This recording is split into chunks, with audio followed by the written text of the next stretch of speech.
Hi and welcome to another episode of the Getting Things Done podcast from GTDnordic. I am Morten and I'm here as always with my friend and colleague Lars Henriksen. What do I need to say now? What funny? Usually some kind of hello. I know, but what should I say? Give me one. Give me one. Hi, Lars, in Danish. Hi, Lars. Okay. Hi, Morten. Hi. Good to be back with you. Once again, looking forward to doing another episode with you. If you have not listened to this podcast before, we deliver this podcast to try to support you in learning GTD or becoming an even better GTDer, to help you get the benefits of GTD, becoming more productive, less stressed, get a better overview of all of your commitments. And we hope that you find these episodes valuable regardless of how experienced you are with GTD. And if you are looking for a refresher or want to refresh on the basics of GTD, then we recommend you go back and listen to the first 6 episodes of the podcast. Yes, do that. And today's episode is about something we know nothing about, but we've read about it. It's called procrastinations. I've heard about that. Yeah, but I've heard about that concept. Of course, I'm making a joke now because we all have procrastination. As when I talk to people, I say that if you don't procrastinate, you're either Mr. or Mrs. Superman woman, or you're lying through your teeth, because we all procrastinate. Okay, so I'm Morten. I procrastinate every now and then. I guess you do too, Lars? Absolutely. Absolutely. That still happens. I think I used to be a master procrastinator. After implementing GTD, it's certainly gotten better for sure. Yeah. And I'm sure we will at some point, we can mention that now, that we'll post a link to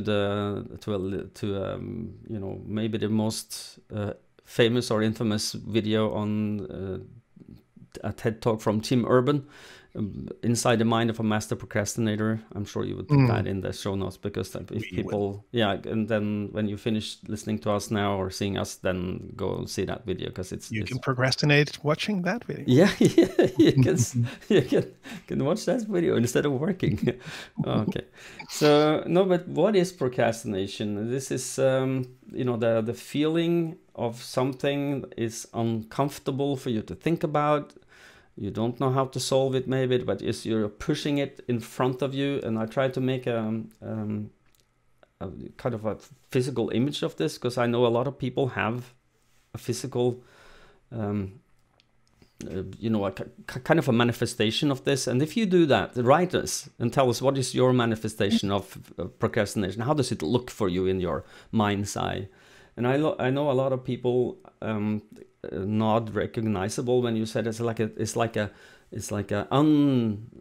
hazy, unclear, woolly ball of unclarity. You don't know exactly what you're going to do about this thing, but you push it into the future. So that feeling. Exactly. Unclear. Keep listening, because we are going to try and unravel what is it, and what can you do about it with GTD. And we are also going to talk about procrastination of doing your GTD, which is very, I'm sure people have problems with that as well, because I did. Yeah. I'm sure you did too. Everyone does. Everyone does. So if you ask David, I'm sure he would say something, and that's David Allen, the originator of Getting Things Done. He would say something that procrastination stems from a fear of losing control. And I do agree with him. I think that's part of the procrastination problem. And I try to identify some things, and we will of course dig into this. But the feeling of unclarity, if you don't understand what this really is, but you need to do something about it, that's the hallmark of a classic and clean procrastination item. And then I'm the lack of urgency is also maybe like, I need to file my taxes, but that's 2 months until I need to do that. So, let me procrastinate that. And And for a GTDer, I think that one of the hallmarks of procrastination is that you don't put it on your lists even. Yeah. If you put it on the list, it's a little bit more difficult to procrastinate it. But if you don't put it on the list at all, that's really a hallmark of you should go, uh-oh. So do you have any other reasons for procrastination that you have identified? I know that we are going to talk about GTD, but in the more the general sense of procrastination. Yeah. How does it feel for you, Lars? What's well, I think what you said about manifestation? David and the fear of losing control, I think is especially true in these cases where you don't know what the outcome will be. So difficult conversations with the colleagues or your life partner or boss or whatever it might be, those can really stay on the list for a long time if you don't really take a step back and think through what would be the right thing to do. And then for sure, for me, what I would normally procrastinate on, I would for sure not write down. So getting into the habit of capturing these things, that is, of course, the first step in all of this. But even though if they are on a list, it is still easy to procrastinate if it's still unclear. Like you said, this kind of unclear stuff. So as usual, as GTDers, it's, the issue would be you're not sure what to do now, or you're not sure where you're heading. So those two different areas of it. So defining that, as usual, with the clarifying step would help you at least get an idea of that. So the unclear part is gone, and then it comes back to, well, what should I do right now? And that's where urgency is certainly a factor. And again, the lack of overview can also really play into this. Like you said. Yeah, so if we are going to, just for those of you who are fresh to GTD or not, just stumble upon our podcast, then Lars talk about capture, and that is just write it down somewhere you're comfortable. You will see it later. Is capturing. That's either write it down or talk it to you, either on a phone or a wallet, something. We have our trusted capture wallets, or just a piece of paper that you carry around with you. So when piece of paper.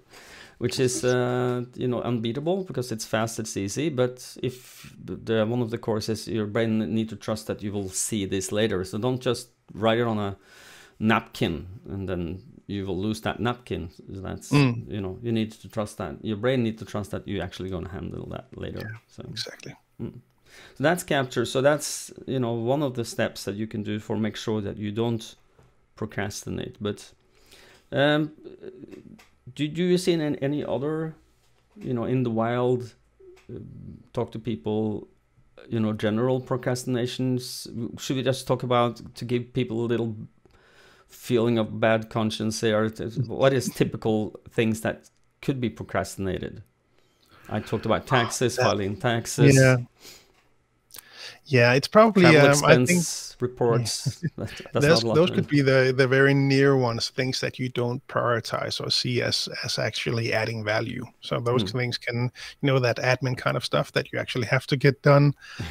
So just to take quickly the GTD perspective on that, and from me, is to have a separate list for that. So it's late in the afternoon, I'm tired, I still want to do some productive stuff.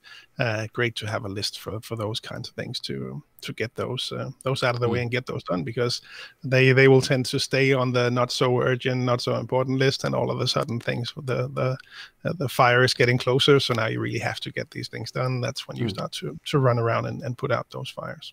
But otherwise, I think so that can be from a more sort of close perspective, and otherwise it's those bigger things that you haven't really thought through about what to do something about, like health related things, for example, that they are out there somewhere, and I'll get to that. That's a problem for future Lars, not me. I'm fine. I'll get the stuff done. I'll send that email instead and have a quick maybe not so healthy lunch. But thinking those kinds of things through, I see that as well. But again, that comes with the clarity of getting things under control right now and then starting to look ahead. And it's I'm sure that you will agree with me that when you get it better at GTD, the more you get under control, the less procrastination you do, just because you are clearing your head. You give yourself better bandwidth. And this better bandwidth, I'm sorry.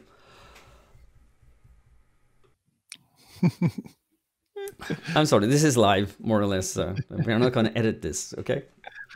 But one of the things that I think that when I got better at GTD, I started procrastinating less, because my head is not competing. I'm not competing inside my head. This new thing that doesn't seem urgent, or it's very unclear, it doesn't compete with all the other things I need to do something about.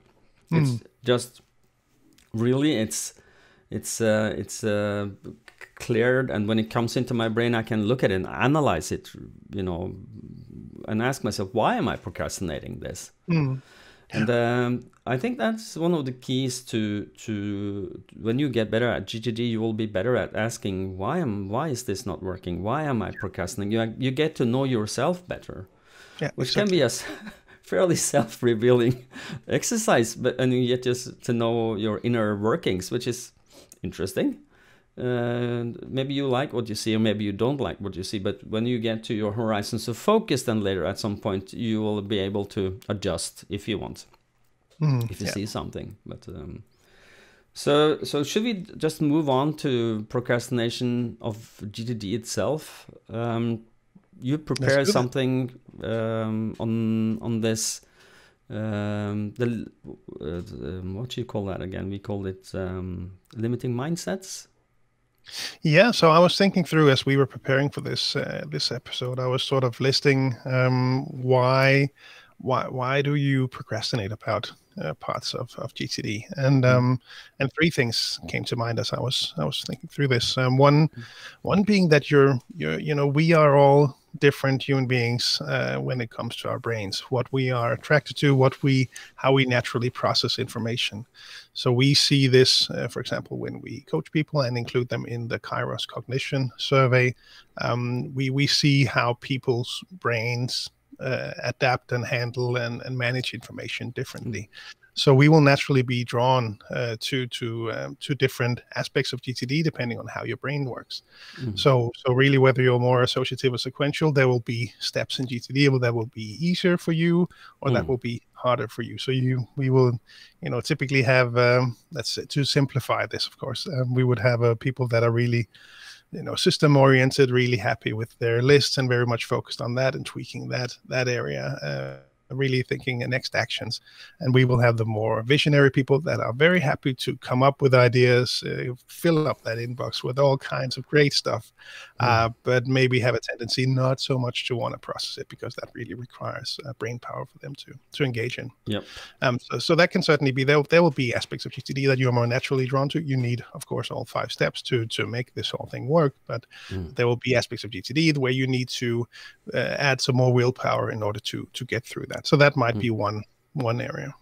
Okay, so I suggest at this point that I read us through the 5 steps and just a kind of short description of what happens on the 5 steps, and then we can walk into where in the 5 steps where you can see procrastination and why, and how maybe you can beat it.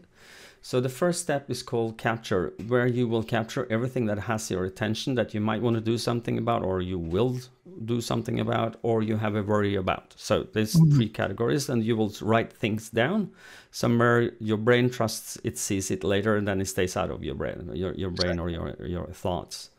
And then for it to continue stay out of your brain, you need to clarify and organize it. Clarified means that you must make decisions on what you need to do about the things that you've captured, or not do something about, and then organize that into your system, which comprises of a calendar and your normal calendar and your GTD lists. And if your brain trusts that you will do that every 24 to 48 hours, your brain will relax, and he knows that, well, Lars, he has control. There is nothing not clarified, and he made good next actions for himself and good desired outcomes for when that is needed. And then when he has, you come there, you're still without, your thoughts don't move into your brain again. It stays out of your brain in your external brain system for handling that stuff. But you need to then to review this, reflect upon it on a regular basis. We call that weekly review, where you have to go back and see everything you've committed to do, and refine and update and, you know, rewrite the map so you know you're on the right track to whatever you want to do and achieve. And then you have to engage, which means that you have to do what you decided to do before. Then you go to your calendar or your lists and you do what you think is most appropriate in the moment. So if you start at step number 1, I've found that some people, myself included, tend to, I don't need to capture that because it's so obvious. I will remember this. It's so big that, you know, this will never slip. I think that's maybe the I fool myself approach for this. Exactly. Yeah, and also writing down the small things. That's I see that a lot. That when we approach people that are maybe in this more visionary category, where they tend to write things down, they tend to maybe make lists, and also maybe are in the sequential category, then they will still miss out on the small things. And when we talk about it and they reflect, the small things can really, you know, take up so much of their brain power in order to remember all that stuff. So that was certainly a change for me, both just starting to write things down, but also getting the small stuff down, so you don't end up procrastinating on that activity itself. Yeah, which is, you know, that if you are engaging on high level stuff, it's easier to remember, you know, this big negotiating deal or this very important project I'm working on, and, you know, presentation. That's more or less, I wouldn't say easy, but it's easier to get out of your brain because it's kind of, it yells with a bigger voice. But, you know, cat food, 2 milk on the road, you know, on my way home now today, or remember to send that email to Bob, is also pulling on your brain. It takes up valuable, you know, brain space that you don't have too much of that. You need to make sure it's as clean as possible to be moving as fast as possible with the least amount of friction. So start capturing. Don't give yourself excuses. Make sure that you also capture the small things. Is that a good recap of what you need to do there? Yeah, and from that perspective, keep in mind to have the right tools at hand, so that the tool is not the issue, that you don't... Yeah. Don't give yourself excuses. Yeah, exactly. Well, I don't have the pen at hand, so I'm not going to write it down. I have to go all the way over to another, you know, place in my home to write this down. Make sure that you have these things as easily as hand as you can possibly get to. So then we come to clarify and organize, and what do you see for those two? You know, clarify. Why do people procrastinate that? Yeah, so defining work, well, that requires brain power. Exactly. that requires brain power to sit down and think all this stuff through. So I know I have an inbox right now as we record that is waiting for me, that I will want to get to the bottom of soon. And it is easy to just stay engaged in work, busy work. Just I could snack on emails and social media and news all day if I didn't stop and think, what should I engage in? So again, some of you will be more naturally drawn to this because, you know, it's nice, I can make lists and tweak that and work with that. But stopping and taking time for that is it's a habit change, especially making activity on its own. So and one of the things that you might want to bear in mind, that when you want to, you know, you getting better at GTD, is that when you need to be aware of and in touch with, when does your brain have the most power? Because what I also see, I'm sure you see also, Lars, is that people tend to want to make decisions when they don't have brain power to do so. For instance, when you are starting to let's say you're going to do you know, decision making on something that really needs brain power, and you're tired, then you should maybe go take a nap instead. That's more productive than you know, trying to make a decision, or do it tomorrow when you have the brain power. I have a white paper I wrote a few years back when we talk about the curve of your mental energy level throughout the day, and that you should do clarify, organize, and reflect when you have the brain power to it, and don't try to reflect when you don't have the brain power. Then that's the time for engaging or doing some mindless stuff. I know you have some, what do you call it, brain dead list or something I like have that? my zombie list. Yeah, Zombie that's list. awesome. Yeah. When you're a zombie, you need something to do as well. That feels productive. At least and that is necessary to do.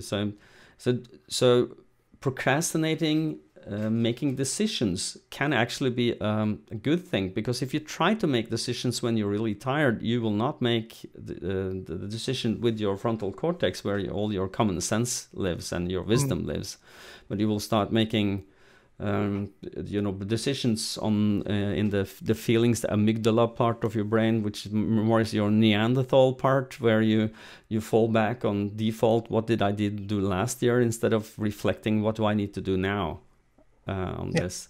And at the same time, he this is, I read a lot about this. It's very interesting stuff. When your brain don't have a lot of brain power left, you fall back to default. And your decisions will get not so good. So you need to make sure your decisions are made in a good. So if you don't do, if you feel like procrastinate making decisions now, good. Make sure you do them when you have brain power. If you're tired, don't make them. Yeah, exactly. So do you think the same for this, or do you have something to add? No, exactly. Completely agree.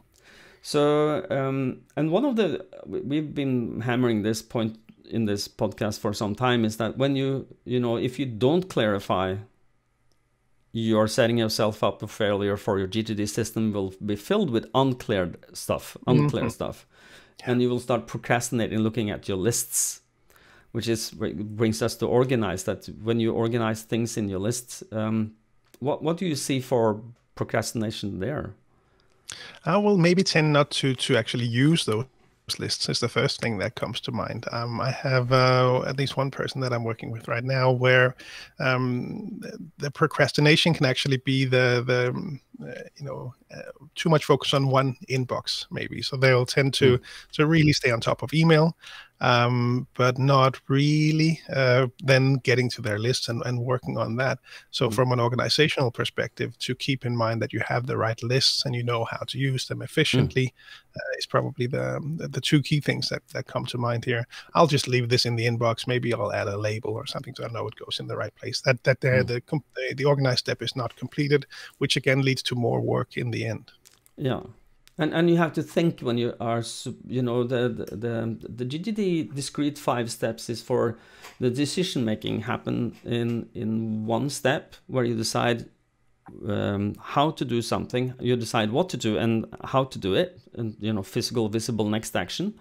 And the next decision is, what should I engage with when you come to the other end of this. And this is a lot easier to do intuitive judgments on if you made good next actions, and you take out the friction of doing something, because you have the next physical visible action where you have everything you need, which makes it, I don't have to think here, I just have to do, which is very nice and easier to then use the limiting criteria of context, time, and mental energy to choose what to do. So and one of the things I see when that people are doing as procrastination is that they start fiddling with their system. They look at the list, and they need to color label them, and I need another context here, I think maybe, and they're bloating their system to make a. I need a new tool. I heard about this new capture tool. That's going to be so awesome. Yeah, the new list tool. I read about this and that, and I have to, and I'm sure you will agree with me. It's okay to change a system every now and then, but don't do that as a part of procrastinating doing your GTD. So, well, we've all met all the trainers around the world who do this. We met people, at least if you're a coach and you get to see the people's system. Yeah. You met people who color code, and their system becomes extremely big. I hear about people who have 1,700 next actions in their list. Yeah. So good luck choosing. Exactly. So that's not a good place to be. So don't become what you call it. David Allen call it something like productivity pornography. where you get more interested in fiddling with your system than doing the job. So don't become that person. So that now we covered capture, clarify, and organize, and now we come to reflect. And I think this is a very easy step to skip and to procrastinate doing. Yes, absolutely. What have you seen there, and what is your take on this, Lars? Well, the tendency can typically be to let's say in the moment, I have the weekly review coming up in my calendar, but I have to get that email done. I have to let me do that, and then I'll get to the weekly review. And then you tend to keep hanging on to work and never stopping to reflect. So procrastination really refers back to the weekly review, that you are procrastinating on that activity itself as well. So you stay engaged with work, and that can certainly feel really productive. You're getting things done, right? But you're missing. You're getting the right things done, which exactly. is Exactly. Are you doing some things that you actually should not be doing, or taking all the other things into account? That requires a weekly review. It does, and it resonates with me if I look at my own practice on doing GTD, is that if I start reading emails as the first I do that morning, it's very difficult to get out of reading and responding to email. And because emails, it feels urgent. This person needs an answer, and there's and especially if you have a lot of emails and you feel it's like a panic.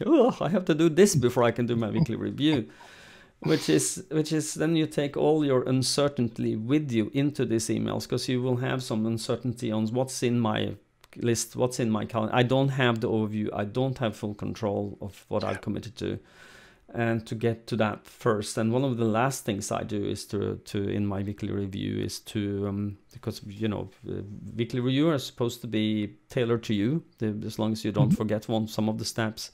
And I move that read and clarify and organize email to one of the last parts I do, because I know if not, I will be email ping-ponging with someone easily. So what do you procrastinate about, if at all, if you're not Mr. Lars Perfect GTD Rotske Henriksen? Certainly not.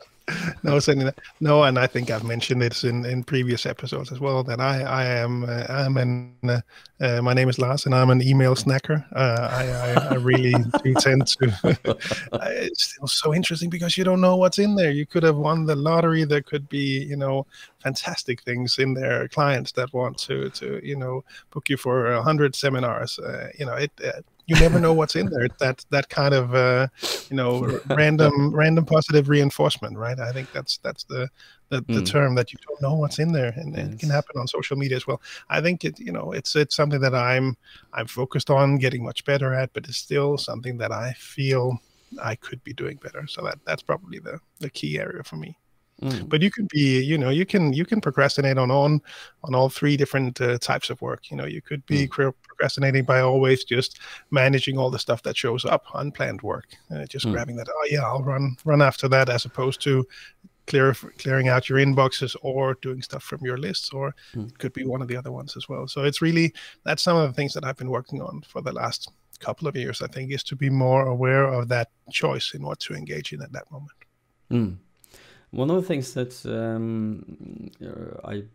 that we both use some kind of what do you call it, tool for managing our emails, for resist that urge of snacking. I use something called, we are both in Google Mail or G Suite Mail, or whatever you will call that. What, Google Work now? What is it called again? I don't know. They changed its name. Okay, Gmail for work. And we both have that, and we use, I think you are, as I am, you do that in Chrome? Yes. So, and there are plugins for those who have this, who are in Gmail. It's called, I use one called Inbox When Ready. And what's your called? You use Boomerang something. Boomerang, yes. They make it. It's called, what's it called? Inbox Pause, I think it's called. Okay. It's by Boomerang, so. Okay. So, and both of them can be structured so that when you open your email, you don't see anything in the inbox. You don't see how many unread you have in your inbox also. Yeah. Yeah, exactly. No, I think it's you're right. It's called Boomerang, and then the functionality to pause the inbox is called Inbox Pause. Okay. So, Just to be... so now, did you snack now? It is paused, so I'm good. Yeah, you didn't snack. Good. Well done. Okay. Okay, so now we covered reflect. Now we engage step. What procrastination do you see there for engaging? Well, I think we maybe touched on that or I maybe touched on that a little bit before about choosing which type of work to engage in. Yeah. So it can really be that you live on your lists and you only work from those, and you forget the other ones that, maybe there is some spontaneous action that might be the right thing to do, or maybe you should have been clearing out your inboxes, and the other way around, that people tend to maybe clear out their inboxes too much. That's where I came from, so that's where I'm really aware of that I used to have, at least 2 screens. One was dedicated to Outlook, and emails would come in all the time. So really not, giving that too much attention. Putting I understand where your email snacking comes from. Yes. Yes. Yeah. No, and it is a tricky one, because you get so much positive feedback from people that say, "Wow, Lars responds all the time. Within 5 minutes, he's awesome." But that impacts other things, of course. My lists would not be, getting smaller because I was always checking emails. Yeah. So, but let's just get this straight. Is that if you are working in IT for support, your job is to be in ad hoc mode, and we are in GTD, we define that there are 3 kinds of work you can engage in. On the big stuff level is that you can either define work, you can decide what to do, you can plan the work, and then you can work the plan, and then you need time for work as it shows up. And how much time you should spend in these 3 categories is highly depending on what kind of work you have. What is your role? What is your areas of responsibility? And if you are not engaging enough in these 3 categories, maybe you're not doing your job. And what we see is that a lot of people don't plan enough. And this is why that's how GTD come in. You will plan enough so that you get most of the right stuff done. So, but when you come to engage, you have either something on your calendar to do. You set aside 2 hours to work with this project, or you have this next session, you just have to take this call today. Now it's maybe a good time to do that. Or you will work off your lists. And what I see when you are working, I put things in my calendar to not procrastinate. Because if I put it in my calendar, it feels like an appointment with me. And I feel it heightens my sense of urgency that I really, and the importance to do it. I don't know. Do you do something like this? Sometimes I do. I still try to work as dynamically as I can from my lists. So I have different perspectives, things that I maybe flag as stuff that I want to get to as soon as possible, but don't try to necessarily block time in my calendar unless my calendar is getting really full. Then I will start to block out time for that.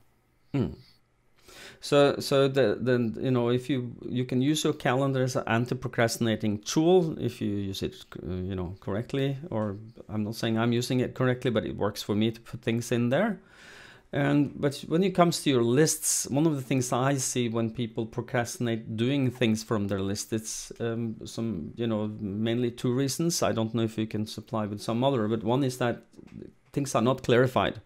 They're just unclear stuff you pulled into your list, and now you're a little irritated because GTD doesn't work. Well, you haven't made a decision on what to do, and now you have to think again. You decided I need to do something about it, but you didn't decide exactly what. And that is maybe one of the most common procrastinating rules we can see. And then the second I see is that when you are looking at your lists, you have committed to too many things, so you get decision fatigue on choosing from your list. And people, this is why GTD tells you should only have one next actions listed on your context list for one project. Don't make 10 of them, because you will confuse yourself and you have to look at, is this the first next action of this project, or is this the one? So don't do that. One next action per project on your context lists. The rest can be in the comment field of the project or somewhere else. So when you finish that, you can pull the next inside. And I see also that a lot of people have too many things. You know, they have committed to too many things. I was just going to say, that's where I came from. Yeah, you say yes to too many things, and you have to then scale back. So if we can, I'm sure I've been saying this before, because I say it all the time, is that there's always more to do than there is time. Okay, reality check, is that true for you? Then you need to make sure that you say yes to the right things by saying no to the right things. And at this point, I will show you. your no button. My no button. This is on my desk just to remind me I have to say no for say yes to the right things. And I push it, it goes. For the last time, no. So that's my one of my decision-making tools. Yeah, and maybe as a tip for the listeners out there, next time you do a weekly review, maybe reflect on whether you need to have all these projects active. Maybe there are some things that need to be paused, because that was something I've worked on, I think, for 3 years now, maybe, is to try to find the right amount of projects that work for me. And I wish there was a number that we could give you all to say how many projects should you have active at any given time. That is really a part of the art of getting things done, is to having the right number for you, so you can most easily choose on what to engage in at any given time. Those long lists, and we're all busy. There's so much going on, even though these are different times maybe than 12 months ago. It really is a good thing to spend a bit of time on, reflecting on whether you have the right projects on your list, or whether you need to renegotiate them, delegate them, whatever you need to do to maybe park them for a while. One of the things I found to be beneficial is for a client, on the client side, is that you as a client, you as a GTD'er should maybe start making, and this is, some people do that, what I'm going to tell you now, just for the sake of seeing progress, but make somewhere in your list system, or just on paper, how many things did I tick off today? How many things did I do? And how many new things did I add? So if you add more than you do, then you will over time see a bloated system. And then you might want to have a look at, okay, you know, how many next actions do I have on how many projects that are active? And then, as you said, Lars, then move it to an appropriate place, like someday maybe, or projects on pause, or something like that. Yeah, exactly. Okay, so we are at the longest episode forever, I think. This is exciting, 38 minutes something, but this is a very interesting topic, and I'm sure. And we actually didn't cover. There were 2 more things that I added to the list, but we can just quickly run through them, especially the last one, because I think that might be also really valuable for the GTD'ers. One other place where it could feel like you're procrastinating on your GTD path is just areas that you haven't gotten to yet. You've heard us talking about it before, also on this episode, for example, about the horizons of focus. Yes. Getting a clear picture of those higher horizons. And some of these things just take time. So maybe that's not procrastination. Maybe that's just how your system will evolve over time, how your GTD practice will evolve over time. So it really, and again, there is no right answer. It depends on how engaged you are in your GTD process, how long you've worked with it, and also how the world has shown up. There's one of the interview episodes, and I don't know whether this will be out before that, but there was a pretty, GTD'er that has been using GTD for maybe, I think, a couple of years only, but had a pretty clear picture of the higher horizons. And at least for me, it took a lot longer. And I think for many people, it does, to get a clear picture of those, because of how the world had evolved for him. Then that was actually very clear for him. So it might not be procrastination. It might just be that it takes time. Some things take time, like GTD. Yeah. And when you talk about this, I'm also reminded that people are sometimes filled with fear of looking at their life purpose. Absolutely. And one of the fears I think is the most strong is that you are afraid that you will understand that your life do not have meaning. which is of course if you have, you know, if you're a religious person, your life do have meaning just because you will worship whatever deity you worship. But if you don't have this, then you have to make meaning yourself. You must find that meaning, and it's not. And people procrastinate looking at that because they're fearful. What I will find is a void. There is nothing there, and that is scary for a lot of people. Yeah. I think it's got to be for everyone. I think, and that's why at the top of my Horizon 5 mind map, I have the Viktor Frankl quote: "The purpose of life is to give life meaning." That's for me to be reminded about that. Yes. Very philosophical question. Yes, exactly. And the last one was that you may be procrastinating on getting really started with GTD, maybe. So you've run into what we would refer to as the common limiting mindsets, and these will be familiar to those of you who have maybe attended a fundamentals course with us in the Nordics or maybe somewhere around the world, and have participated in the mind marker program, because this is where David talks about some of these. So I'll just outline them for you all here. First of all is that you tend to not really start with GTD because you want to clean everything before you start. And you want to be ready before you start. Exactly. Yes. Yeah, and I see that on maybe a smaller scale from people that attend the seminars, because there's always at least one who shows up with a totally clean bag and sort of have started this process already. Then the second one is also very common, is that you want to find the right tool before you start, and there can be a tendency to really think that you can find the perfect tool and stop searching. It's not out there. You can find good tools. Just get started, get familiar with the process, work it.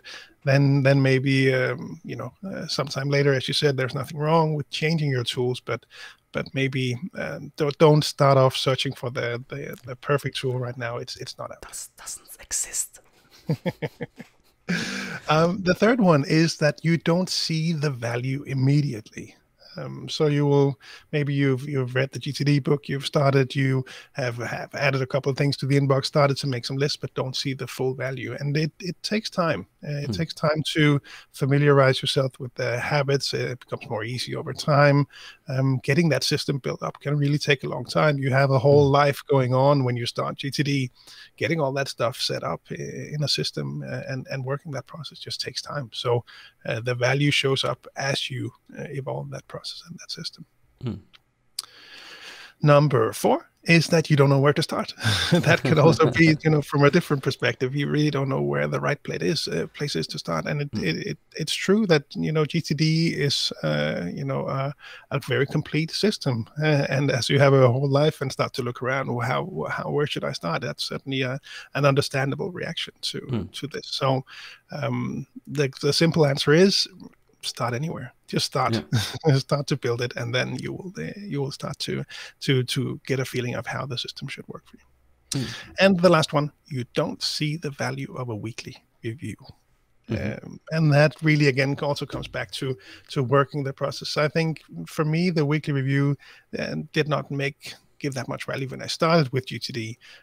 But as you evolve your system, as your system starts to grow more complete, you see that it becomes sort of a crucial part of your GTD practice, getting that up and running. So a good habit is to really force yourself into doing this initially. And once that starts to become a habit, then it will add even more value, because you really need it as your system grows. Yeah. And you will have the feeling of, I don't have overview, I don't have control if you don't do this. So yeah, exactly. Yeah, so those were the ones that I had listed. Yeah, good. I think we really exhaust this at the longest episode ever, but I know this is going to be a valuable episode for people. I'm sure. I wish I had this information when I started with GTD. So I hope that you find this interesting, and Lars, will you take us out? Sure. We always wrap up these episodes by reminding you to head on over to GTDnordic.com. Have a look around. You can find the country websites for each of the Nordic countries, and go there. On each of those sites, you will find articles, links to the newsletters, information about our offerings, information about social media groups, and where you can follow GTD, learn more, discuss GTD with other natives from your countries. And if you're outside the Nordic, gettingthingsdone.com is the place for you to start to find your local partners. And as always, as you said, Morten, we really hope that you find these episodes valuable, regardless of how experienced you are with GTD. And if you do, as always, we really appreciate if you share the podcast with a colleague or rate us on iTunes. It helps the discoverability of the podcast. So thank you to those of you who do that. And if you want to be coached by Lars and me on the air, we are doing the GTD Coaching Cafe. It's supposed to be in the future every first Tuesday at 8 o'clock p.m. CET, which is for you in the Americas.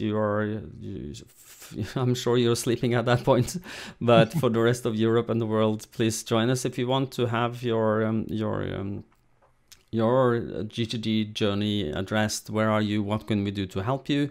And send us an email, podcast@gtdnordic.dk, and ask for this, and we will maybe send you a link to join us on camera for doing this on our coaching cafes, and that will be streamed live on the Facebook pages in the Nordic region. You just have to follow that page. You click follow. Not just like, you have to follow to get that notification. We've just found out Facebook changed their algorithm. And you can, if you go to GTDnordic.dk at some point, Lars has made a page there, I'm sure, for the GTD Coaching Cafe, so that you can find information on how to attend. And we also have a calendar you can make a subscription to, so that you will be notified when it gets closer to when we will start broadcasting. Exactly. Yes. So, well, without further ado, have a great one. Take care and stay safe and be productive. Bye-bye, everybody. Bye-bye.